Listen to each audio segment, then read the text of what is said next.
ಬೆಂಗಳೂರಿನ ಲಾಲ್ಬಾಗ್ನಲ್ಲಿ ಇಂದಿನಿಂದ ಮಾವು ಮತ್ತು ಹಲಸು ಮೇಳ ಪ್ರಾರಂಭವಾಗಿದ್ದು ಜೂನ್ 10ರವರೆಗೂ ಈ ಮೇಳ ನಡೆಯಲಿದೆ. ಕಳೆದ ವರ್ಷ ಎದುರಾದ ಬರಗಾಲದಿಂದ ಮಾವು ಇಳುವರಿಯಲ್ಲಿ ಕುಸಿತ ಕಂಡಿದ್ದು ಬೆಲೆಯೂ ಕೂಡ ಅಲ್ಪ ಪ್ರಮಾಣದಲ್ಲಿ ಏರಿಕೆಯಾಗಿದೆ.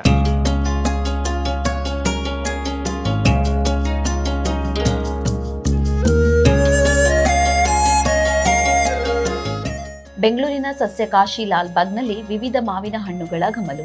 ಮಾವಿನ ಹಣ್ಣಿನ ಜೊತೆಗೆ ಹಲಸು ಮೇಳವೂ ನಡೆಯುತ್ತಿದೆ. ಲಾಲ್ಬಾಗ್ನಲ್ಲಿ ಇದೇ 24ರಿಂದ ಮಾವಿನ ಮೇಳ ಪ್ರಾರಂಭವಾಗಿದ್ದು ಜೂನ್ 10ರವರೆಗೆ ಮೇಳ ನಡೆಯಲಿದೆ. ಸಣ್ಣ ಮಕ್ಕಳಿನಿಂದ ಹಿಡಿದು ಹಿರಿಯರವರೆಗೆ ಎಲ್ಲರೂ ಮಾವಿನ ಹಣ್ಣಿನ ರುಚಿ ಸವಿಯುತ್ತಿದ್ದಾರೆ. ಮಕ್ಕಳು ಸಿಹಿ ಮತ್ತು ಹುಳಿ ಮಾವಿನ ಹಣ್ಣನ್ನು ಸವಿದು ಸಂಭ್ರಮಿಸುತ್ತಿದ್ದಾರೆ. ಈ ಬಾರಿ ಮೇಳದಲ್ಲಿ ಮಲಗೋವಾ, ರಸ್ಪುರಿ, ಸಿಂಧೂರ, ಮಲ್ಲಿಕ, ತೋತಾಪುರಿ ಹಾಗೂ ನೀಲಂ ಸೇರಿದಂತೆ ವಿವಿಧ ತಳಿಯ ಮಾವಿನ ಹಣ್ಣುಗಳ ಮಾರಾಟ ನಡೆಯಲಿದೆ. ಅಲ್ಲದೆ ಮಾವಿನ ಹಣ್ಣಿನಿಂದ ಮಾಡಲಾಗಿರುವ ಅಪ್ಪೆಮಿಡಿ ಉಪ್ಪಿನಕಾಯಿ ಮತ್ತು ಮಿಡಿ ಉಪ್ಪಿನಕಾಯಿ ಸಹ ಲಭ್ಯವಿದೆ.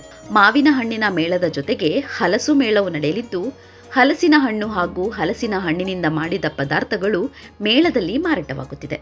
ಮಾವು ಇಳುವರಿ ಕುಸಿತ. ರಾಜ್ಯದಲ್ಲಿ ಕಳೆದ ವರ್ಷ ಬರಗಾಲ ಎದುರಾಗಿದ್ದರಿಂದ ಮಾವಿನ ಹಣ್ಣಿನ ಬೆಲೆ ದುಬಾರಿಯಾಗಿದೆ. ಇಳುವರಿ ಪ್ರಮಾಣವು ಕುಸಿತ ಕಂಡಿದೆ.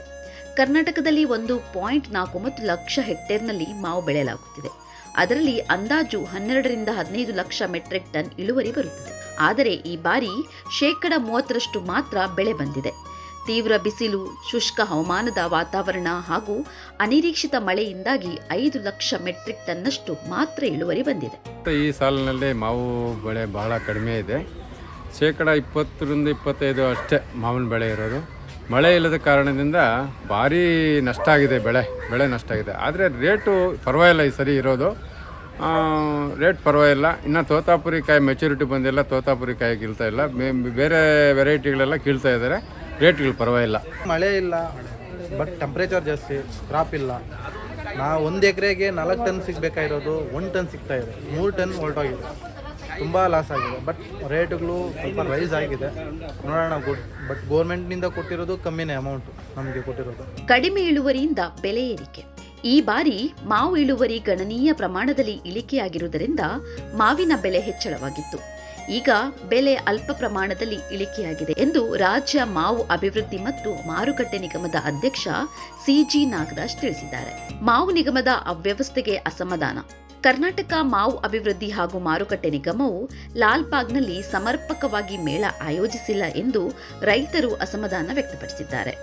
ಮಾವು ಅಭಿವೃದ್ಧಿ ನಿಗಮವನ್ನು ತೋಟಗಾರಿಕೆ ಇಲಾಖೆಯಲ್ಲಿ ವಿಲೀನ ಮಾಡುವುದೇ ಉತ್ತಮ. ಕಳೆದ ಬಾರಿ ತೋಟಗಾರಿಕೆ ಇಲಾಖೆ ಮಾತ್ರ ಮಾವು ಮೇಳವನ್ನು ಆಯೋಜನೆ ಮಾಡಿದ ಸಂದರ್ಭದಲ್ಲಿ ಮೇಳದಲ್ಲಿ ಎಲ್ಲಾ ರೀತಿಯ ವ್ಯವಸ್ಥೆ ಮಾಡಲಾಗಿತ್ತು ಎಂದು ರೈತರು ಆಕ್ರೋಶ ವ್ಯಕ್ತಪಡಿಸಿದ್ದಾರೆ. ನಾವು ಮಾಲ್ ತಂದಿದ್ದೀವಿ. ಇಲ್ಲಿ ಈ ಮಾಲ್ ತಂದಿದ್ರೆ ನಮ್ಗೆ ಈ ಸ್ಟಾಲ್ ಹಾಕವ್ರೆ. ಈ ಸ್ಟಾಲ್ ಹಾಕಿದ್ರೆ ಮಳೆ ಬಂದರೆ ಇದೆಲ್ಲ ಈ ಗ್ಯಾಪಲ್ಲೆಲ್ಲ ಸೋರಿ ಮಳೆ ನೀರೆಲ್ಲ ನಮ್ಮ ಮಾಲ್ ಮೇಲೆ ಬಿದ್ದು ಮಾಲೆಲ್ಲ ನಷ್ಟ ಆಗುತ್ತದೆ.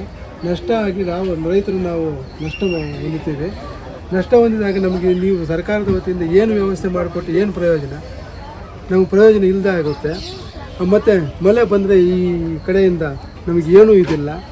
ನಮ್ಮ ಮಾಲಂತ ನಾವು ಕಾಪಾಡ್ಕೊಳ್ಳೋದಾ, ನಾವಂತ ಇದು ಮಾಡೋದಾ, ಹಗಲೊತ್ತು ಏನಾದರೂ ವ್ಯಾಪಾರ ಮಾಡೋದು ಹೆಂಗೆ? ಮಳೆ ಬಂದರೆ ಇಲ್ಲಿ ವ್ಯವಸ್ಥೆ ಸರಿಯಾಗಿ ಮಾಡಿಕೊಟ್ಟಿಲ್ಲ.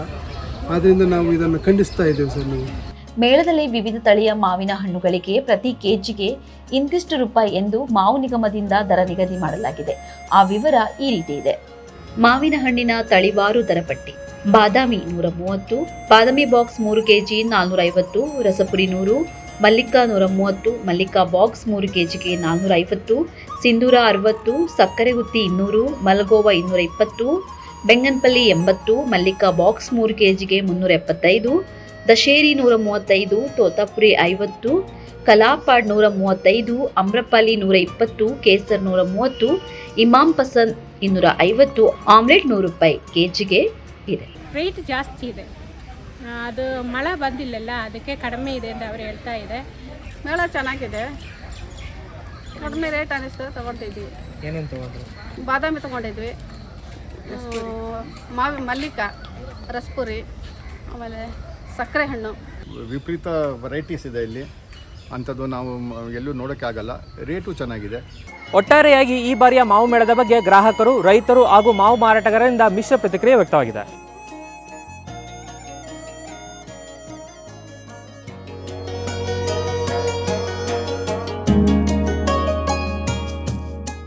ಹೆಚ್ಚಿನ ಸುದ್ದಿ ಅಪ್ಡೇಟ್ಗೆ ಈಗಲೇ ದ ಫೆಡರಲ್ ಕರ್ನಾಟಕ ಯೂಟ್ಯೂಬ್ ಪೇಜನ್ನು ಸಬ್ಸ್ಕ್ರೈಬ್ ಮಾಡಿ.